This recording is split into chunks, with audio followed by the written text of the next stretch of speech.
Hello guys, চলে এসেছি another video নিয়ে। আমরা আসলে অন্য এক জায়গায় যেতে চেয়েছি, কিন্তু সেখানে আর যাওয়া হয়নি। আমরা অনেকদিন ধরে চিন্তা করতেছিলাম যে মিরপুর যাব, দেন স্ট্রিট ফুড খাবো। তাই আমি আমার দেবরকে ফোন দিই, ওদের বাসা ওখান থেকে অনেক কাছে। আর আমরা খিলক্ষেত থেকে সাগুপ্তা মোড়ে যেয়ে ওর জন্য অপেক্ষা করি। ম্যাচিং ম্যাচিং, আমরা ম্যাচিং।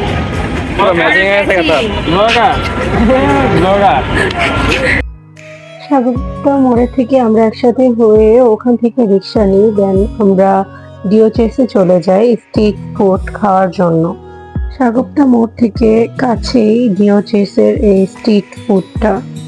এখানে অনেকগুলা খাবারের স্টল ছিল, এক এক স্টলে এক এক টাইপের খাবার ছিল।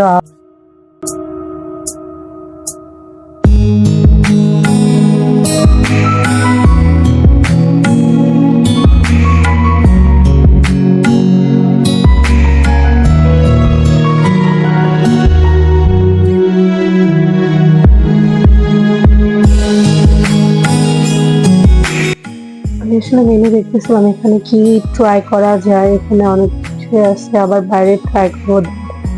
আমি হালকার মধ্যে যাচ্ছিলাম কিছু খেতে। আমি অ্যাট ফার্স্ট কোনো জায়গায় গেলে আগে থাই স্যুপটা ট্রাই করে দেখি। তো এখানে আমি থাই স্যুপটাই অর্ডার করে দিয়েছিলাম ফার্স্টে, আর সাথে অন্থনটা অর্ডার করে দিয়েছিলাম। থাই স্যুপটা দেখতে অনেক ইয়ামি ছিল, বাট এটার চিকেনের কোয়ান্টিটিটা মোটামুটি ভালো ছিল, কিন্তু চিংড়ি ছিলই না ধরতে গেলে। আর স্যুপটা দেখতে যতটা ভালো ছিল, খেতে আসলে তেমনটা ভালোও না। এখানে অন্থনটা অনেক ভালো ছিল, ওইটা ভালো লেগেছে আমার, বাট থাই স্যুপটা আমার ভালো লাগেনি। আমাদের এখানে আসার কোনো প্ল্যানিং ছিল না, প্ল্যানিং না থাকায় আমরা এখানে অনেক লেট করে এসে পড়ি। এই স্ট্রিট ফুডের কথা আমার দেবর বলেছে, ওদের বাসা থেকে এখানে ওরা প্রায়ই আসে, অ্যান্ড বলতেছিল এখানে খাবার নাকি খুব ভালো, মানে স্ট্রিট ফুড গুলো অনেক ভালো। এখানে ও ট্রাই করেনি, যার কারণে আমরা এখানে ঢুকেছিলাম খাবার খাওয়ার জন্য।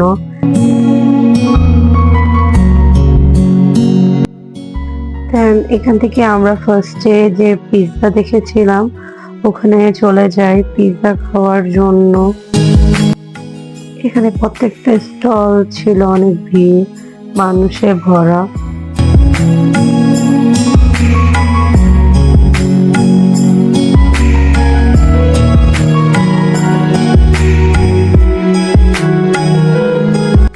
পিৎজার দোকানটাতেও অনেক মানুষ ছিল। আমরা পিৎজা অর্ডার করার অনেকক্ষণ পর, প্রায় 20 থেকে 30 মিনিট পর আমরা পিৎজাটা পাই।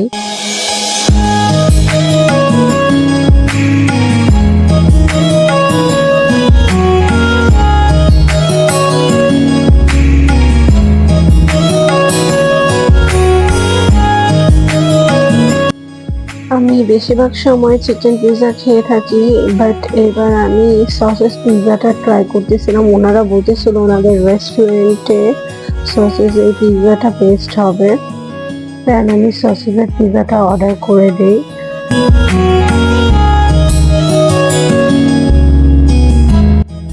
অর্ডার করার 30 মিনিট পর পিৎজাটা আসলে আমাদের সামনে আসে। পিৎজা দেখতে যেমনটা সুন্দর ছিল, খেতে এর থেকে বেশি মজা ছিল, বাট আমি এরকম মজা এক্সপেক্ট করিনি।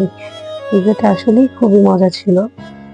আমি এখন পর্যন্ত যতগুলো পিৎজা খেয়েছি, এইটা এর মধ্যে একটা।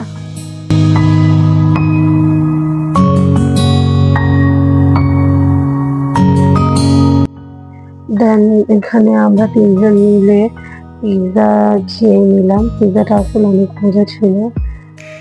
পিৎজাটাতে যেমন সসেস ছিল তেমন মাংস, ইভেন এইটাতে নাকি মিট বলও দেওয়া থাকে। প্রত্যেকটার কম্বিনেশনটা ছিল খুবই মজা। আমরা এখানে বসেছিলাম, এখান থেকে পাশে একটা রেস্টুরেন্টের গানের আওয়াজ আসতেছিল, বলতেছিল এখান থেকে নাকি গান, লাইভ গান হয়।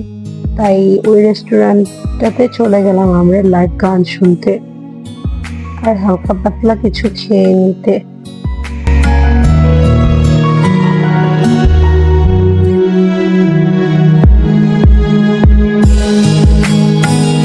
সিয়াম বলতেছিল অন্যান্য সময় এই ছাদটা ফুললি ওপেন থাকে, বাট বৃষ্টির কারণে এখানে ত্রিপাল টানানো ছিল।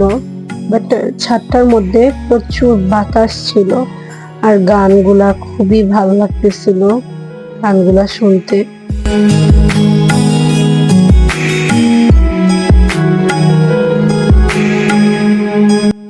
রাত তখন প্রায় 11টার বেশি বাজে, বাট রেস্টুরেন্টের মধ্যে অনেক অনেক মানুষ। আমি আমার থেকে শুনলাম এখানে প্রায় অনেক মানুষ হয়, আর এখানে লাইভ গান বাজে, তো তাই অনেক মানুষই আসে, ফ্রেন্ডদের নিয়ে আসে, অনেকে ফ্যামিলি নিয়ে আসে। আর এখানে পুরা সবগুলো সিটি ভরা ছিল মানুষে, সবাই গান শুনতেছিল। আর আসলে এই গানগুলো খুবই ভালো লাগতেছিল।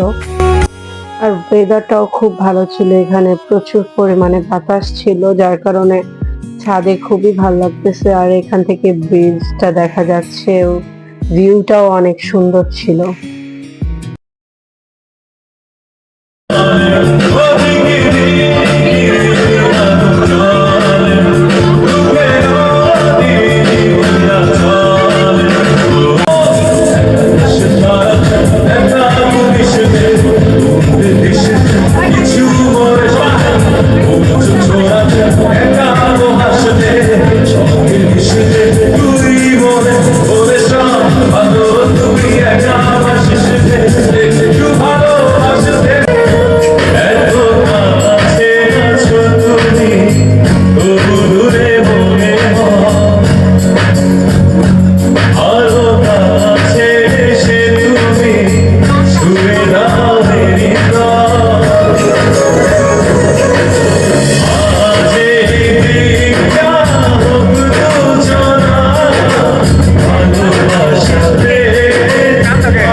এই গানগুলো একটা সময় অনেক জনপ্রিয় ছিল, অনেক গানগুলো শুনতাম, বাট এখন সচরাচর বেশি শোনা হয় না, তাই গানগুলো শুনতে পেয়ে অনেক ভালো লাগলো।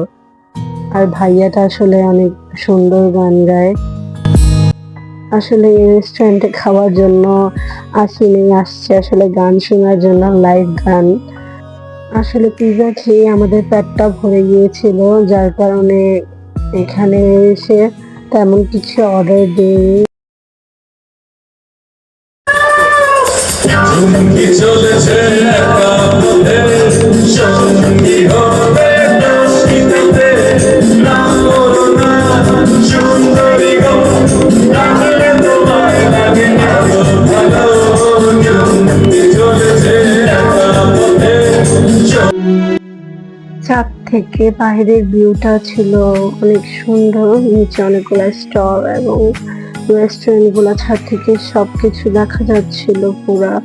আর ব্রিজটা দেখা যাচ্ছিল, এখানে এরিয়াটা দেখা যাচ্ছিল।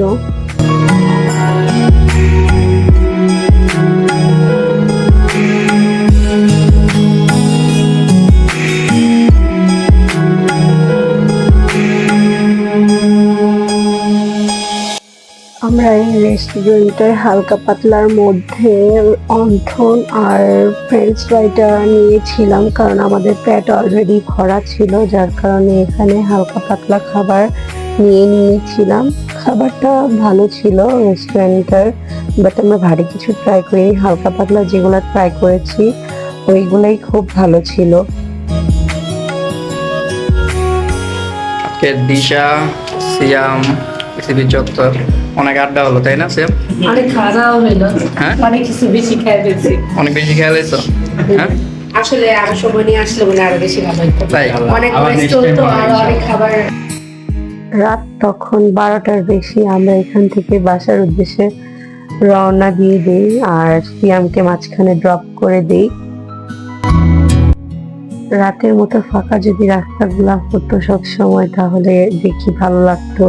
ফাঁকা রাস্তা দিয়ে আসলে যাতায়াত করতে অনেক ভালো লাগে।